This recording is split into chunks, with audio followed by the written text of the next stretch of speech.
Dear fellow unbelievers, nothing would have kept me from joining you, except the loss of my voice, at least my speaking voice, which in turn is due to a long argument I am currently having with the specter of death. Nobody ever wins this argument, though there are some solid points to be made while the discussion goes on. I have found, as the enemy becomes more familiar, that all the special pleading for salvation, redemption, and supernatural deliverance appears even more hollow and artificial to me than it did before. I hope to help defend and pass on the lessons of this for many years to come.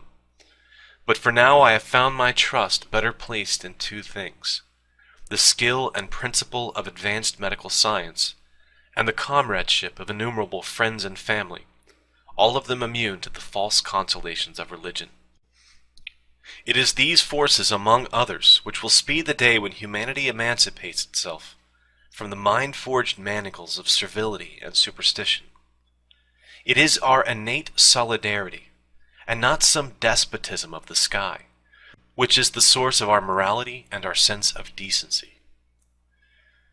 That essential sense of decency is outraged every day. Our theocratic enemy is in plain view, protean in form.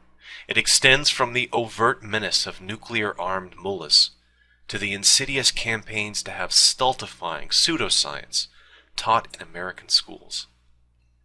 But in the past few years there have been heartening signs of a genuine and spontaneous resistance to this sinister nonsense, a resistance which repudiates the rights of bullies and tyrants to make the absurd claim that they have God on their side.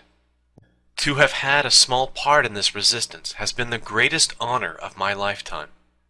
The pattern and original of all dictatorship is the surrender of reason to absolutism and the abandonment of critical, objective inquiry. The cheap name for this lethal delusion is religion, and we must learn new ways of combating it in the public sphere, just as we have learned to free ourselves of it in private.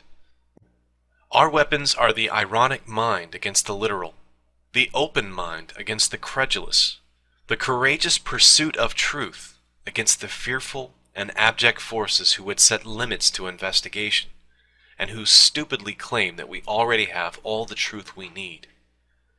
Perhaps above all, we affirm life over the cults of death and human sacrifice, and are afraid not of inevitable death, but rather of a human life that is cramped and distorted by the pathetic need to offer mindless adulation, or the dismal belief that the laws of nature respond to wailings and incantations.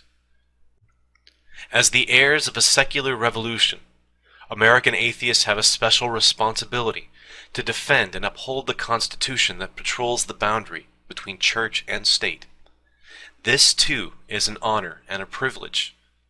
Believe me when I say that I am present with you, if not corporeally, and only metaphorically in spirit, resolved to build up Mr. Jefferson's wall of separation, and don't keep the faith. Sincerely, Christopher Hitchens.